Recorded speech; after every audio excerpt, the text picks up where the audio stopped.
Qureshi news network Q&A में आपका खैर मकदम है। यहाँ तशरीफ़ फरमा बहुत सारे सूबों से मेरे मोअज़्ज़िज़ मेहमान तशरीफ़ लाए हैं, ख़ास तौर पे कुरैश बिरादरी के।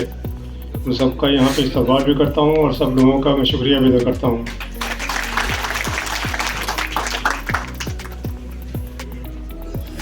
और हमारे बीच जो हमारे ख़ुसूसी मेहमान हैं मोहतरम गुलाम नबी आज़ाद साहब, मेरे तकरीबन 45 साल से उनसे मरासिम में मुझे हमेशा भाई का दर्जा दिया, पूरा फैमिली का मेंबर समझा। मुझे ही नहीं बल्कि पूरी फैमिली को, दूसरी फैमिली एक दूसरी की फैमिली से हम लोग मुतासिर हैं। और आज़ाद साहब की तारीफ़ जो है सब ने कर दी है, बहुत लोगों ने उनके बारे में बता दिया है।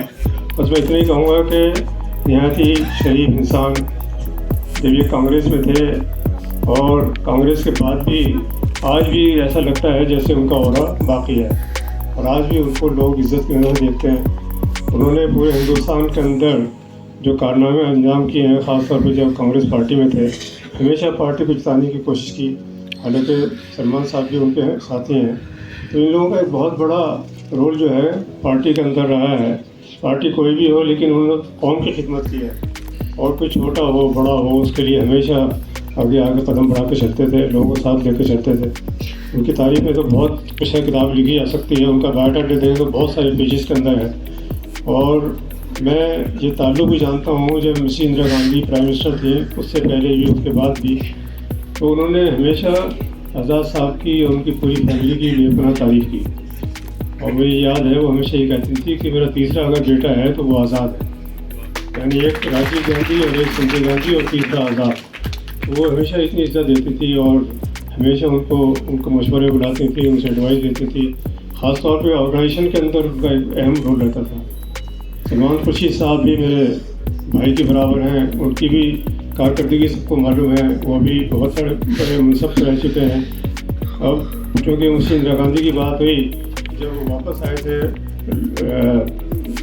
बार करके, तो मिसेस गांधी ने उनको अपने साथ OSD रखा था।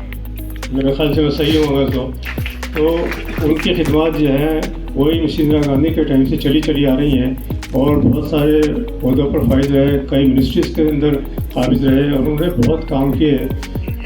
फॉरेन मिनिस्ट्री के अंदर रहे और माइनॉरिटी मिनिस्ट्री के अंदर रहे, इसके अलावा भी लॉ मिनिस्ट्री में रहे। तो ये सारे के सारे उनको भी एक बहुत बड़ा क्रेडिट जाता है। सलीम शेरवानी साहब मुझे बिल्कुल भाई की तरह मानते हैं और उनसे भी ताल्लुक़ जो है वो 40 साल से कम का नहीं है, लेकिन उनको इतना इज़्ज़त देते हैं। और जब भी हम उनसे किसी चीज़ की दरख्वास्त करते हैं वो तशरीफ़ लाते हैं। वो बहुत बड़े बिजनेसमैन भी हैं, बहुत बड़े वो भी मिनिस्टर रह चुके हैं, स्टेट मिनिस्टर रह चुके हैं सेंट्रल गवर्नमेंट के अंदर, यूपी गवर्नमेंट के अंदर। आजकल वो समाजवादी पार्टी के साथ जुड़े हुए हैं, तो उनकी नुमाइंदगी हो रही है। हमारे फजल साहब मौजूद हैं यहाँ पे, जो अभी फॉर्मर MP रहे हैं। उनका भी पार्लियामेंट के अंदर भी, जब पार्लियामेंट में थे वो पिछले टर्म तक, उन्होंने भी पार्लियामेंट के अंदर एक बहुत अच्छा डेमोन्स्ट्रेशन दिया, बहुत अच्छी परफॉर्मेंस की। और जो मुद्दे थे माइनॉरिटी के ख़ास तौर पर उन्होंने उठाने की पूरी कोशिश की। ना कि ये कि सिर्फ यूपी के बल्कि पूरे हिंदुस्तान के जो इशूज़ थे उन्होंने उससे कोशिश की कि उसे बढ़ाया जाए और गवर्नमेंट की तवज्जो जो है उसकी तरफ दिलाई जाए। तो ये हमारे ख़ास मेहमान थे आज के, और भी कुछ मेहमान आने वाले हैं इंशाअल्लाह, टाइम टू टाइम मैं आपको बताता रहूँगा। और यहाँ पर मेरे सूबों के सदर आए हुए हैं जो आपके सामने तशरीफ़ फरमा है। सारे तकरीबन 18 सूबों से यहाँ पे आए हुए हैं, स्टेज पर बैठे हुए हैं। इन सबका भी इस्तक़बाल करता हूँ और अपने ख़ास मेहमानों का भी इस्तक़बाल करता हूँ। बिरादरान अज़ीज़, आप सब जानते हैं, सबसे पहले मैं आपका शुक्रिया दोबारा अदा कर दूँ। आप सब जानते हैं कि आज इंडिया इस्लामिक चरित्र परेश की जो है 100वीं सदी को हम मनाने की कोशिश कर रहे हैं। ये पहला मरहला है, हम लोग पूरे हिंदुस्तान के अंदर मनाते रहेंगे, हर सूबे के अंदर मनाते रहेंगे। और ये कोशिश की जाएगी हर 1 महीने 1.5 महीने के अंदर हर सूबे के अंदर, चाहे इसको 2 साल लग जाए, 1.5 साल लग जाए, 3 साल लग जाए, लेकिन हम इसको पूरे हिंदुस्तान के अंदर फैलाएँगे। और पूरे हिंदुस्तान के अंदर जो है वो कुरैश बिरादरी की आवाज़ जो है वो गूंजेगी।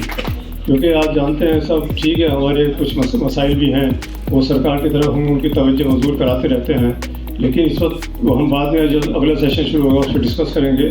अब ये है कि मैं आप सबका इस्तेमाल इसलिए करना चाहता था क्योंकि अब वक्त भी काफ़ी हो गया है और कई चीज़ें प्रोग्राम देख लिया आपने, तो इसके बाद मैं आपसे फिर मुखातिब होऊंगा मैं आपसे फिर आपका एक बार शुक्रिया अदा करना चाहता हूँ और मैं आप लोगों का ख़ास तौर पे पूरे हिंदुस्तान के हर सूबे से तशरीफ़ लाएँ, सूबे के अंदर से भी जो ज़िले हैं उनके अंदर से भी तशरीफ़ लाएँ, मैं आपको मशकूर ममनून हूँ। और आपने हमेशा, क्योंकि हमारे मेहमानों को ख़ास तौर पर बता दूँ सर, हम लोग चूँकि मैं तो करीब 23-24 साल से प्रेसिडेंट हूँ, क्योंकि इससे पहले भी सिलसिला चलता रहा, लेकिन 23-24 साल के बाद जो सिलसिला शुरू है वो अल्लाह का शुक्र है कि सबसे बड़ी बात यह है कि मैंने सबसे पहले स्लोगन अब से 22-23 साल पहले कहा था कि हर आदमी अपने नाम के आगे कुरैशी लिखेगा। तो सर वो परंपरा शुरू हुई, तो आज तक अल्लाह का शुक्र है कि हर छोटा बच्चा जो है अपने आपके नाम के आगे कुरैशी लिखता है। और आज एक अंदाजे के हिसाब से तकरीबन 4-4.5 करोड़ से 5-5.5 करोड़ जो है कुरैश बरादरी जो है हिंदुस्तान के अंदर रहती है। अब लोग जो है कुरैश बरादरी को जोड़ देते हैं इसलिए गोश्त का काम करते हैं। सर ऐसा नहीं है, 20-25% रह गए हैं सिर्फ गोश्त का काम करने वाले, लेकिन बहुत सारे बच्चियाँ इतने सारे हमारे आगे बढ़ गए हैं, बहुत सारी फील्ड के अंदर चले गए हैं, बहुत सारे बिजनेस में चले गए हैं। और आप कोई नाम लीजिए मुझे जिस फील्ड के अंदर हमारा बच्चा नहीं है, सरकारी अफसर हों, IAS की तरह में IPS हों, पायलट्स हों। और आपने सबसे बड़ा नाम सुना होगा हमारी सोफिया कुरैशी का, जो डिफेंस के अंदर जैसे एक हंगामा खड़ा कर दिया और पाकिस्तान को एक अच्छा सबक सिखा दिया उसने अपने बयान के हिसाब से और अपनी परफॉर्मेंस के हिसाब से। तो सब कुरैशी जो है बहुत आगे बढ़ रहे हैं और मुझे ये उम्मीद है कि हमारी बच्चियाँ जो हैं पढ़ी हैं, 90% हमारी बच्चियाँ जो हैं वो तालीम हासिल कर रही हैं। बच्चे इतने हासिल, लड़के इतनी तालीम हासिल नहीं कर रहे, लड़कियाँ जो हैं वो लॉ में भी आ गई हैं, जुडिशरी के अंदर आ गई हैं, वकील बन गई हैं, जज बन गई हैं, इंजीनियर बन गई हैं, पायलट बन गए हैं, होस्टेस बन गई हैं। और सर हमने बहुत सारे जो है इंस्टीट्यूशन खोल दिए हैं, कॉलेज तो खोल दिए हैं, स्कूल खोल दिए हैं। तो हमारा कोई बच्चा, कोई बिरादरी का बच्चा ऐसा नहीं है जो अब तालीम हासिल नहीं कर रहा। हर बच्चे को हिदायत है, हर वालिदैन को ये दरख्वास्त करता हूँ मैं कि हर बच्चे अपने छोटे बच्चे को जो है सबसे पहले मदरसे में दाखिल करें, स्कूल में दाखिल करें, जो भी सहूलियात हो उसके अंदर दाखिल करके उनको। और आज तक अल्लाह का शुक्र है कि हमारी बच्चियाँ और बच्चे जो है PhD तक हासिल कर लेते हैं, बहुत सारे डॉक्टर बन गए हैं, उनकी एक लंबी फहरिस्त है। आज हम उन सबको भी तकरीबन 75 बच्चियाँ लड़के लड़कियाँ ऐसे हैं जिनको आज हम अवार्ड से भी नवाजेंगे, उन सभी यहाँ पर तशरीफ़ लाएँगे और उनको सभी। अब क्योंकि प्रोग्राम ज़्यादा लंबा हो जाएगा इसलिए मैं आपको ज़रूरत नहीं देना चाहता, आपके दूसरे सेशन के अंदर इंशाअल्लाह हम उनको नवाजेंगे। मैं इन्हीं अल्फाज के साथ अपने ख़ास मेहमानों का शुक्रिया अदा करना चाहता हूँ कि आपने इतना वक्त निकाला और आप इतनी सब्र से यहाँ बैठे हुए हैं। गुलाम नबी आज़ाद साहब की तबीयत जो है नासाज थी, लेकिन स्पेशली रात के 12:30-1 बजे जो है वो जम्मू से कश्मीर से श्रीनगर से दिल्ली पहुँचे ख़ास तौर पर इस प्रोग्राम के लिए। मैं आपका तहे दिल से और आप सब लोग भी इंतजार करता हूँ हमारे मेहमानों का ख़ास तौर पर स्वागत करिए तालियों के साथ उनको। बहुत बहुत शुक्रिया।